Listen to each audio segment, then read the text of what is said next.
안녕하세요 여러분, 이브이스쿨입니다. 제가 이번 시간에 또 여러분들한테 드릴 말씀은 여러분들 오늘 뉴스 보셨어요? SK 하이닉스에 대한 실적 발표가 있었는데 얼마 나왔죠? 보니까 그러니까 뭐랄까, 작년 동년 대비해서 2조 8천억인가 영업이익이 났는데 올해는 적자만 3조 4천억인가 그래요. 그러면은 통상 이제 토탈 합쳐봤을 때 이 금액이 거의 5조 가까이 지금 적자가 났다고 나왔거든요. 동년 대비해서. 맞잖아요. 영업이익이 2조 넘게 났었는데 올해는 3조 넘게 손해니까 5조 넘게 차이가 갭이 발생한 거 아니에요. 자, 제가 지난 시간부터 누누이 얘기했죠. 우리나라 반도체 어떻게 될 것이라고. 제가 왜 그럴 것인가에 대해서 누누이 경고하고 여러분들에게 설파하고 얘기를 했어요. 제 주장을 계속적으로 지속적으로 펼쳐놨는데 진짜 이거 아직도 반도체에 묶여가지고 이제 앞으로 계속 손해볼 일만 남으신 분들은 어쩔 수 없어요. 제가 6개월 7개월 8개월 뭐 작년 1년 전부터 2년 전부터 계속 제가 얘기해왔던 부분이에요.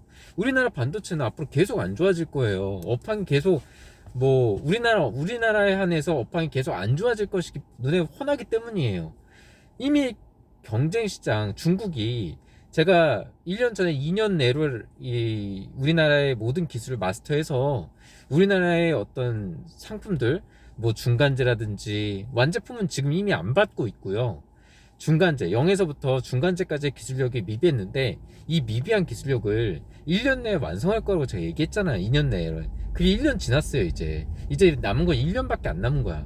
이 1년 내에 우리나라의 모든 기술을 다 마스터해서 우리나라는 토사구팽을 당하고 중국은 이제 우리나라의 기술력을 많은 나라들, 수요에 있는 다른 나라들, 유럽이라든지 개별 국가들에 대해서 계속 수출을 하겠죠. 우리나라 시장이 그만큼 많이 뺏긴다는 얘기예요. 그리고 당시에 제가 삼성전자의 실적과 이제 앞으로의 기업 전망에 대해서 계속 빨간불, 적색 신호를 계속 경고했던 이유 중에 또 하나가 중국 시장이 이제 완전히 닫힐 거란 얘기예요. 이미 자기네들이 기술력이 되는데 굳이 비싼 인건비 주고 비싼 제조원가에 포함된 그 비싼 반도체를, 중간재를 수입해가지고 만들 일이 없잖아요. 자기들 기술력을 100% 국산화 시키려고 그러겠죠. 지금까지 중국이 그래 왔던 것처럼요. 기술 탈취해서. 그래서 그렇게 해가지고 이제 만들 수 있는데 굳이 우리나라의 기술력을 받을 필요가 없는 거예요. 우리나라 제품을. 그러면은 그리고 우리나라 삼성의 어떤 중국 수출 의존도가 50% 정도 되거든요. 절반. 그 절반이 날아간다고 보면 돼요. 기업 실적에서 그대로 날아가면 어떻게 되겠어요? 당연히 50%만큼 적자가 나고 또 그것뿐이겠어요? 미국에서도 받아주지 않고 시장이 없으니까 이제 미국에 막 쪼르르 달려가가지고 바이든 가랑이 붙잡고 어떻게 해달라는 거예요. 왜냐면은 이 반도체 기술이라는 게 사실은 미국이 줬다는 이유를 누누이 얘기하는 이유가 이게 다 미국이 만든 거거든. 미국의 기술력 특허가 다 미국에 있어요. 그래서 미국이 이걸 갖고 트집을 잡게 되면은 우리나라의 어떤 생산 중단 소송이라든지 이런 걸 내면은 우리나라가 손쓸 도리가 없는 거예요. 그래서 예를 들어서 중국에 어디에 생산을 하지 마라, 뭘 팔지 말라라고 얘기하는 게 이제 미국의 기조가 자유무역을 수요하는 자유무역 경제 중심에서 보호무역주의로 가면서 새로운 어떤 글로벌 공급망을 구축하려는 전략이 일환이기 때문이에요. 근데 이게 그냥 하는 게 아니고 이제 다 포함이 되겠죠. 예? 다 이제 미국의 구상이나 이런 거에 따라서 이제 서플라이 체인이 모두 이제 만들어지는 과정에 있어서 한국의 어떤 어떤 수출이나 이런 것들이 자국의 서플라이 체인에 해가 되고 전략 구상에 해가 되기 때문이에요. 왜? 중국 의존도가 너무 심하고 중국이 한국에 어떤 빨대를 꽂는다고 해야 되나요? 표현을? 빨대를 꽂아서 피를 빨아먹고 있는 기술력이라든지 여러 가지 한국 내 네트워크나 이런 부분에 빨대를 꽂아놓고 뭐가 새로운 게 들어오면은 거기서 빨아들여가지고 흡수해가지고 자기들 걸 기술 탈취를 이뤄내는 게 아마 제가 볼 땐 이 정보가 미국에도 이미 많이 퍼져 있고 이게 어떻게 보면 기정사실화된 뭐 말로 표현만 안 했지 사실 암암리에 계속 공공연하게 계속 진행이 되었던 부분이었던 거예요. 그래서 이런 부분 때문에라도 미국이 한국을 신뢰하지 않는 거고, 한국의 어떤 기술 반도체나 뭐 이런 것들에 대해서 일체의 어떤 혜택을 주지 않으려는 이유가 바로 여기에 있어요. 그래서 SK 하이닉스 봐봐요. 예? 얼마 전에 성과급 잔치 했죠, 직원들. 이제 성과급 잔치 그 정신 못 차리고 했던 게 업보로 돌아오는 거예요. 뭐 한창 잘 나가고 매출 잘 나올 때는 기업들 성과급 잔치 하고, 또 이렇게 적자를 허덕일 때는 뭐 기업 구조 조정하고, 대체 언제까지 이럴 겁니까? 조금이라도 여유가 있을 때 그걸 비축을 해서 먼 미래를 멀리 보고 한 10년 후에 15년 후를 20년 후를 준비를 해야지. 그게 대기업이죠. 맨날 뭐 골목 상권만 뭐 추가로 먹고 뭐 문어발식 확장하고 뭐 그러라고 만든 그 조직이 되는 게 대기업입니까? 아니잖아요. 더 넓게 보고 멀리 봐야죠. 크게 시장을 보고요. 근데 지금 어떻게 기술 탈취 모두 당하고 나서 이제는 정말 활로가 없어요. 정말 활로가 없어요. 안 보여요. 진짜 안 보여. 뭐 미래 세대 힘, 제가 눈에 얘기했잖아요. 소위 말하는 MZ님들, 예? 이런 미래 세대들한테 희망이 있어야 되는데, 이런 미래 세대들한테 희망이 이만큼도 안 보여요, 진짜. 그래서 안타깝지만 뭐 어떻게 하겠습니까? 제가 뭐 이런다고 해서 뭐 미래 세대가 확 바뀌는 것도 아니고, 그들의 어떤 자존심이나 어떤 잘못된 가정 교육 이런 걸로 인해서 잘못된 그릇된 인식이 심어진 사람들을, 이런 사람들은 진짜 무서운 게 어떻게 해도 방법이 없어요. 죽을 때까지 고쳐지지 않아요.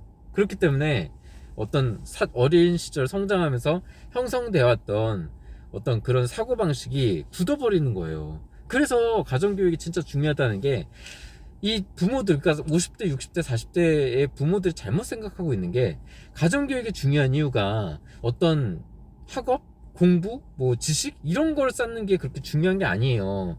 진짜 중요한 거는 그런 게 아니라 인성교육이에요. 인성교육을 철저히 해서 사회성과 어떤 사회 구성원 속의 개인, 그리고 국가 속의 개인, 집단들, 이런 인식을 확고하게 심어주고, 이 안에서 계속적으로 이 부분에서, 예, 본인의 사회성을 기르면서 그 안에서 자기가 할 수 있는 것들을 스스로 깨치게끔 만들어주는 게 진짜 교육이지, 사회에 남을 배려하고 남에게 어떤 해를 끼치거나 뭐 이러면 안 된다는 부분이나 뭐 그런 그 범주 안에서 스스로가 노력을 해서 그 사회 구성원들로부터 인정을 받으면서 자신의 노력의 여하에 따라서 어떤 보상을 받고 또 성공할 수 있는 길로 갈 수 있다라는 거를 스스로 깨치게 만들어 줘야 되는 게 교육인 거예요. 그게 진짜 제일 중요한 거지. 사실은 지식 뭐 이렇게 주입시킨다고 안 되는 애들은 안 돼요. 응? 진짜 뭐 교육을 때려 막 받고 뭐 학원은 맨날 보내고 뭐 고액의 엘리트 과외 선생을 고용한다고 해서 그 애가 공부를 잘할 것 같습니까? 공부를 잘할진 몰라도 나중에 인간이 되지 않기 때문에, 인성이 덜 돼 있기 때문에, 인성교육이 나중에 안 좋게 될 확률이 굉장히 높아요. 그런 애들은 봐요. 그런 애들이 미래가 되면 어떻게 되겠습니까? 예? 맨날 뭐 의사나 하려고 그러지. 의사나 하려고 그러고 뭐 조직생활에 적응 못하고, 예? 어떤 자신의 어떤 어떤 뭐랄까요? 자존심, 자존감만 우주 최고가 되고, 도저히 누구 하나가 직장 상사라든지 뭐 리더 팀장이라든지 누구 하나가 통제할 수 없는 괴물이 돼 버리는데, 그런 애들이 그 어떤 대학까지 뭐 고등학교 때까지 그런 지식을 토대로 얼마나 성장할 수 있을 거라고 보세요? 사회성이 결여된 애들이 안 돼요. 그런 애들은 희망이 없습니다. 그래서 지금 삼성의 이제 뭐 신입사원이나 뭐 MZ 뭐 이렇게 하면서 뭐 호칭 이재용하고 붙어가지고 하하 뭐 호호하면서 희희낙낙거리면서 무슨 호칭 문제 논하고 막 이런 기사를 제가 얼마 전에 봤거든요. 진짜 한심하더라고요. 진짜 한심해요. 이재용의 리더십마저 의심을 할 수밖에 없는 그런 어떤 생각을 많이 했어요. 와, 이거는 그때는 저는 사실 그 전만 해도 이 뭐랄까요, 그 정치나 뭐 어떤 정치인들, 그리고 어떤 정부 이런 정책들이 대기업을 부정하고 뭐 예를 들어서 뭐 대기업을 압박하고 탄압하는 게 이게 문제다. 기업이 성장하지 못하는 문제였다. 규제가 많고. 근데 저는 다시 생각을 하게 됐어요. 여러 가지 이제 행태를 보면서. 왜?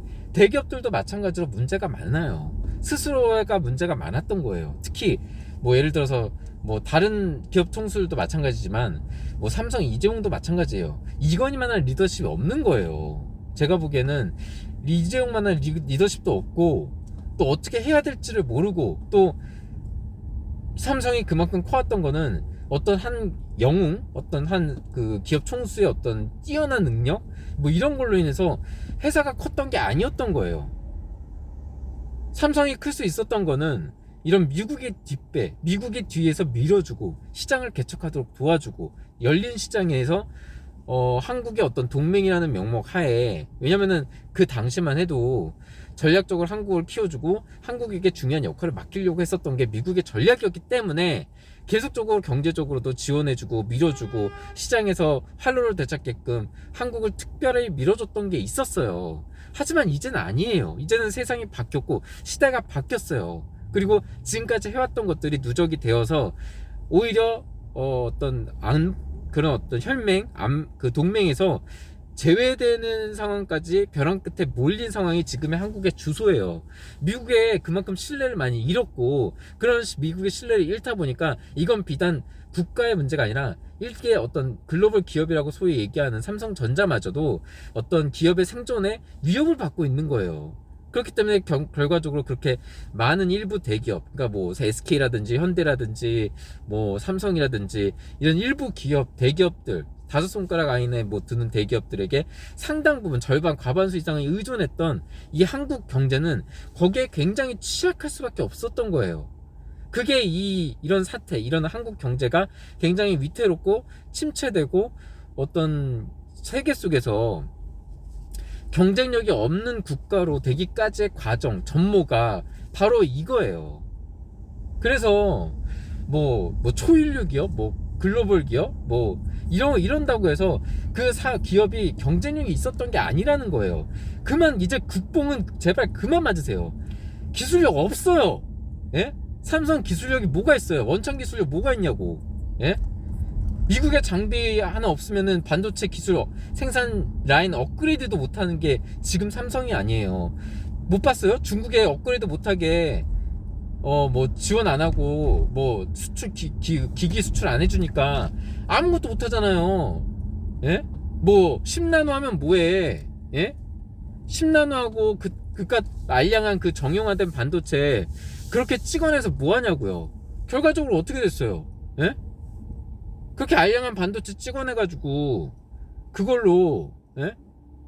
만들어서 생산하려고 하니까 미국에서는 중국에다가 하지 말라고 라인 그 설비 공장 시설이나 소프트웨어 업그레이드를 제공을 안 해주니까 아무것도 못하고 손가락만 빨고 있잖아요. 그게 삼성전자의 지금 현 주소예요. 무슨 기술이야. 예? 미국의 장비라든지 미국의 시설이라든지 소프트웨어라든지 할 수 있게끔 지원을 받으니까 그걸 갖고 가공해서 만드는 것 뿐인 거예요. 극단적으로 얘기하면 하청업체 신세라는 거예요. 한마디로. 대신 그러니까 미국이 스스로 만들 수도 있는데 굳이 안 만드는 거예요.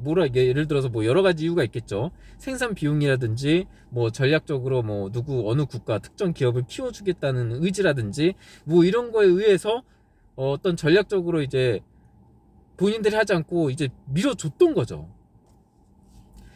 근데 이거를 가지고 자꾸 우리나라는 지나치게 뭐 그래요. 삼성이 사실 많이 만들고 그걸 되팔아서 많은 마진과 이물을 남겨서 우리나라 경제 발전에 공헌을 한 건 맞아요. 예. 잘못 만들지 않았죠. 최소한 뭐 품질을 엉터리로 해가지고 이렇게 개판으로 만들고 그러지 않았어요. 예. 품질을 만족할 만한 수준까지 만들어낸 것도 사실입니다. 하지만 미국이 준 기술에 의존해서 그렇게 될 수 있었던 거예요. 물론 거기에 부수적이고 자잘한 어떤 한국의 그 삼성전자 자체의 어떤 고민이라든지 생산 라인 자체 효율적으로 할 수 있게 효율성을 제고하기 위한 여러 가지 전략들이나 여러 가지 어떤 설계라든지 뭐 이런 것들이 있었겠죠. 하지만 근본적인 원천 기술과 그 권한과 그리고 장비 이런 만들 수 있는, 창조할 수 있는 그런 어떤 기기들을 만드는 거는 미국이 전적으로 그거를 그 힘을 가지고 있었다라는 거예요.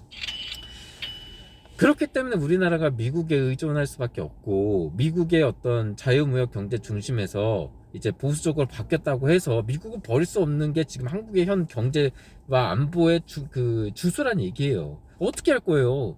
미국이 뭐 예를 들어서 IRA에서 우리나라를 배제했다. 예? 우리나라를 배제하고 우리나라를 정말 수출하고 싶으면 이러이러한 조건을 충족시켜라 라고 얘기하는 거에 대해서 우리가 거기에 대해서 필요 없어 하고 중국에 붙을 수 있어요? 예? 중국에 붙으면 어떻게 될 것 같아요, 여러분? 미국 싫다고, 미국 얄밉다고 중국에 붙어버리면 어떻게 될 것 같습니까? 중국은, 제가 다시 한번 얘기하지만, 중국은 이미 우리나라의 기술력을 대부분 탈취를 했어요. 소위 얘기하는 반도체라든지 뭐 이런 어떤 고부가가치 산업에 대해서 많이 탐내왔고 많이 탈취해왔던 거 여러분들도 알고 있잖아요. 이미 많이 탈취 이뤄냈어요. 그렇기 때문에 더 이상 우리나라에게 침을 흘리면서 탐낼 만한 게 별로 없어요. 남아있는 게. 유일하게 남아있는 게 뭔지 아세요? 탐낼 만한 거 유일하게 한 가지 있어요. 그게 뭐예요? 땅덩어리예요. 땅덩어리. 예? 땅덩어리라고요. 근데 지금 땅을 뭐 뺏을 수는 없잖아요. 그러니까 결과적으로 중국이 손쉽게 얻을 수 있는 뭐가 하나도 없기 때문에 더 이상 한국은 메리트가 없어요. 그럼 뭐가 되겠어요? 중국에 붙어 먹으려면 그냥 종속 돼야 돼요. 속국이 돼야 된다는 얘기예요, 한마디로. 예? 거의 진짜 4대 정치 아시죠, 여러분들? 역사 공부해봐서 4대 정치 하듯이 중국에다가 뭐 조공 바치고 뭐 이렇게 뭐 직접적으로 하지는 않겠지만 거의 비슷한 유사한 수준의 어떤 중국에 붙어먹기 위해서는 그렇게 할 수밖에 없어요. 그렇게 살 수 있어요, 여러분? 그렇게 되면은 주권도 뺏기고, 예?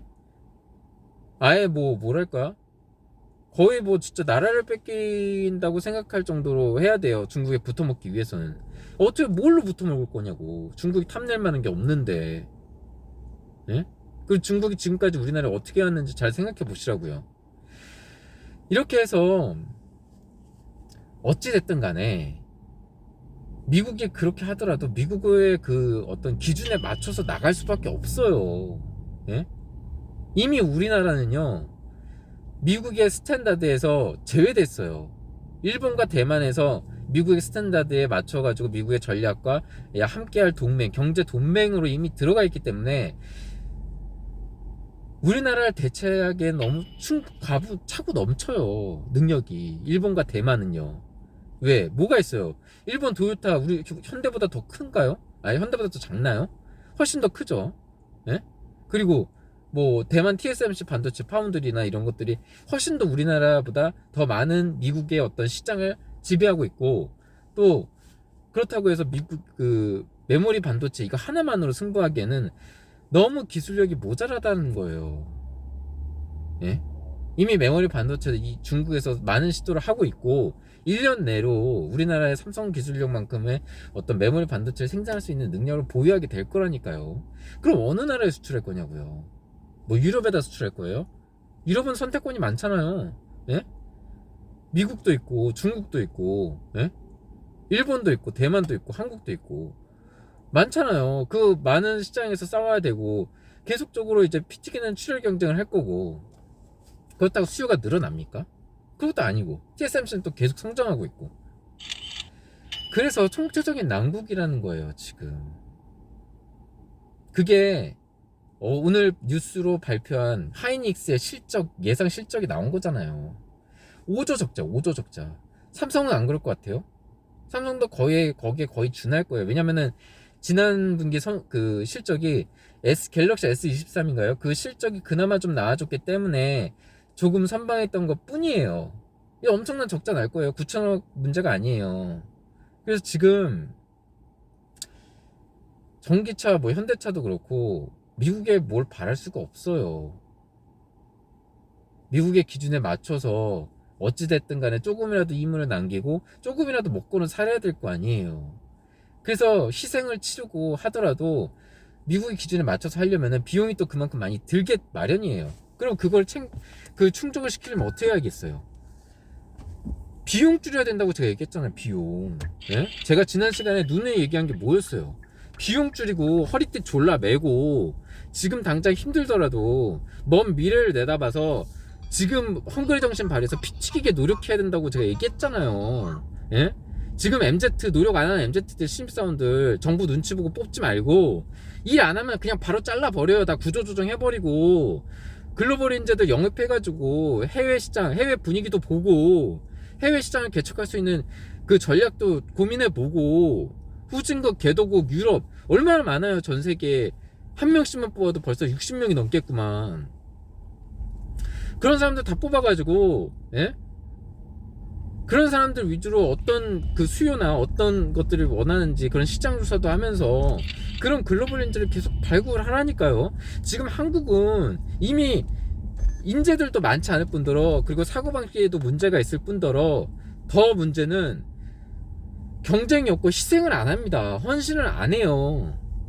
그리고 대학 변별력조차도 이제는 많이 없어졌어. 경쟁이 없으니까 대학 변별력도 없는 거예요. 그래서 제가 누누이 얘기하는 게 해외 인재를 빨리 영입을 해라. 인구가 급속도로 줄어들고 있는 이 상황에서 글로벌 인재를 기대하기가 너무 어렵다. 지금 한국은. 그리고 지금 부모들의 기성세대, 그러니까 50대 60대들의 어떤 잘못된 교육으로 인해서 지금 한창 이런 위기 속에서 희망을 볼 수 있는 한국의 젊은 피들이 사고방식이 썩어 있다라는 얘기예요.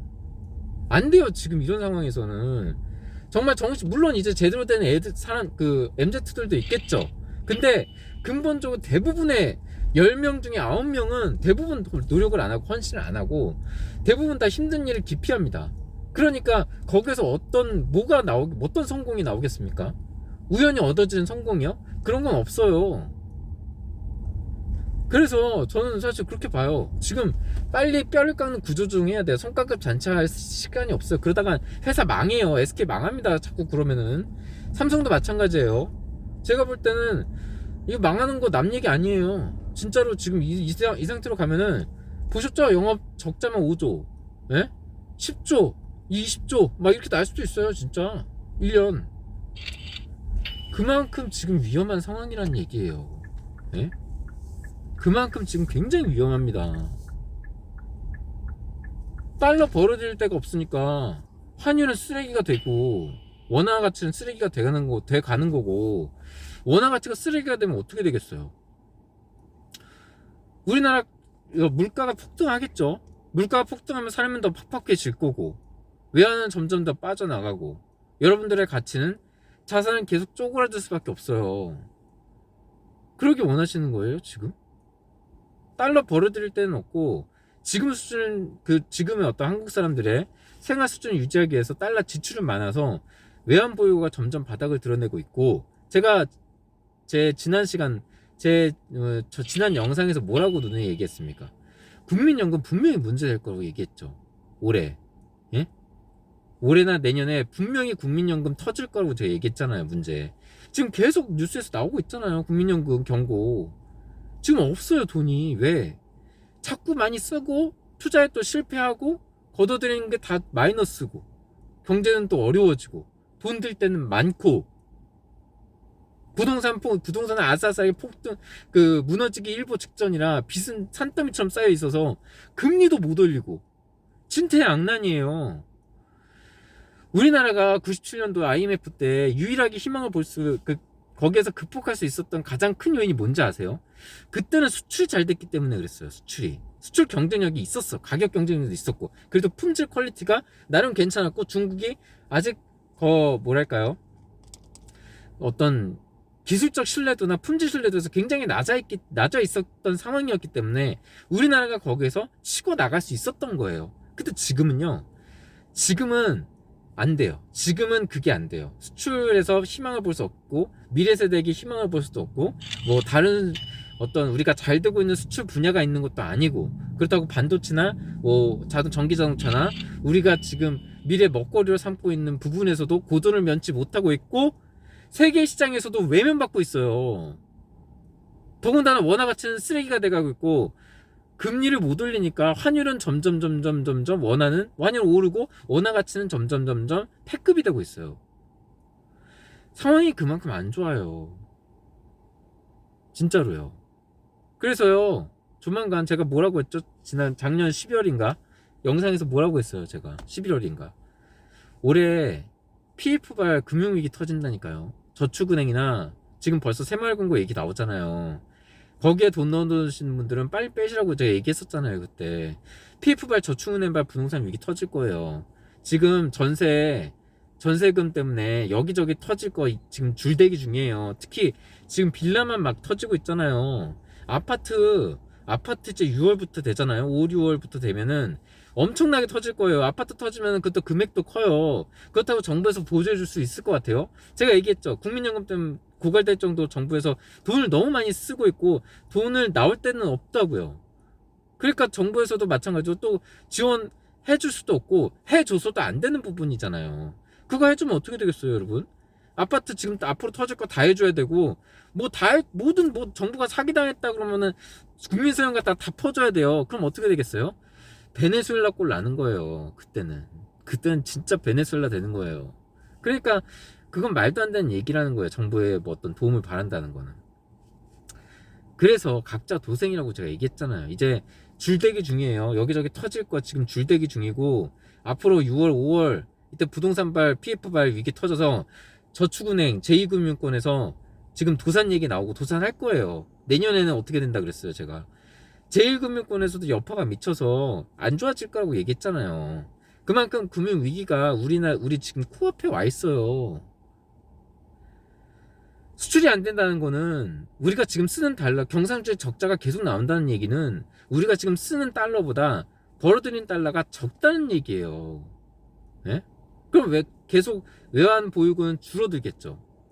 그리고 가계빚은 너무 많아서 금리는 못 올리고 있어. 그럼 어떻게 되겠어요? 외국인 투자자들 다 떠나는 거예요. 다 떠나니까 더 이 환율이 오르는 걸 계속 부추기는 거고 지금 재정 상황이 안 좋은 상황이기 때문에 작년에는 1,400원대 올라가는 거 어떻게든 막았죠. 때려 막았죠. 그 정부 제가 볼 땐 자산 쓴 거예요. 이거 못 막죠. 이거 못 막아. 이번에 터지면은 못 막아요. 환율 급등하면은 정말 막기 힘들 거예요. 왜? 벌어들이는 게 없기 때문에 버틸 재간이 없는 거예요. 그냥 여러분 우리나라는 미국이 없으면요, 예? 미국이 뒷배를 우리나라 챙겨주지 않는다면요, 우리나라는 그냥 일개 작은 동양의 자원 빈국일 뿐이에요. 예? 기술력 갖고 자꾸 운운하는데 기술력이요, 원천 기술 뭐가 있어요 대체? 다른 나라의 눈치 안 보고 우리나라 자체 기술력으로 수출할 수 있는 게 과연 얼마나 될 것 같아요? 그 낮은 부가가치의 어떤 상품들은 있겠죠. 막 일반 생활용품 같은 거. 그 부가가치에서 뭐가 있을 것 같아요? 예? 없어요. 쟤는 자원 빈국이라고 수출로 먹고 살 수밖에 없는 나라예요. 그래서 미국에 바짝 붙어서 자유무역을 수호해 주니까, 자유로운 경제 무역을 수호해 줬던 미국이니까 미국에 붙어서 자유무역을 하면서 수출로 먹고 사는 나라가 거기서 허리를 필 수 있고 기지개를 필 수 있게 만들어줬던 미국의 라인에 줄을 대야 된다는 얘기예요. 아니면 뭐 중국에 대단 거예요. 예. 중국에 되면 어떤 결과가 나올지 한번 봅시다. 예? 잘 생각해 보세요, 여러분. 그냥 넘길 문제는 아니에요. 지금 굉장히 심각하고, 앞으로 삼성전자가 지금 6만원대 왔다 갔다 하죠. 그런데 제가 보기에는요, 저는 사실 내년에 한 3만 전자 될 줄 알았거든요. 근데 잘하면은 올해 하반기에 3만 전자 될 수도 있겠다는 생각이 들어요. 반토막 날 수도 있을 것 같아요, 지금 주가에서. 근데 제가 볼 때는 굉장히 안 좋아요. 그래서 뭐 여러 가지 얘기했는데, 뭐 요점은 그거예요. 반도체 부분 특히 이런 게 다 어떻게 보면은 예견된 일이었다. 그리고 기업들이 스스로 어떤 노력이나 자력갱생을 해서 스스로 노력해서 발전하려는 노력이 전혀 없었다. 그 결과가 5조 적자, 하이닉스 5조 적자의 결과로 돌아왔고, 이거는 비단 하이닉스의 문제가 아니라 삼성전자를 비롯한 모든 굴지의, 수출로 먹고 사는 모든 굴지의 우리나라의 대기업이라고 얘기하는 그런 기업들이 굉장히 힘들어질 거고, 앞으로 구조 조정이나 어떤 인력 감축이라든지 비용은 불가피하게 줄이고 허리띠를 졸라맬 수밖에 없는 상황이 온다. 그리고 하반기에 이로 인해서 벌어들인 달러가 수축이 되기 때문에 부동산과 그리고 물가, 우리나라 경제 전반에 덮칠 위기가 지금 코앞에 다가와 있다. 이에 따라서 여러분들이 원화 가치가 계속 낮아질 걸 대비해서 외화로 분산 투자를 하거나 외국 자본, 외국 자산이나 이런 것들을 눈여겨 보시라. 한국 자산은 앞으로 계속 떨어질 일만 남았다. 왜? 앞으로의 미래가 굉장히 암울하기 때문에. 이런 상황에서는 미래 세대의 희망, 유일한 희망은 미래 세대인데 그 미래 세대가 우리에게는 굉장히 암울하다. 따라서 오늘의 자산, 한국의 자산 가치가 가장 비쌀 때예요. 오늘의 한국 자산 가치가 가장 비쌀 때라는 말은 굉장히 암울한 얘기예요. 앞으로 계속 내려갈 일밖에 없다는 얘기예요. 그러니까 여러분들이 지금 한국의 자산을 갖고 있다면은 조금이라도 남들보다 더 일찍 던지시라 라는 말씀을 드립니다. 여기까지 할게요.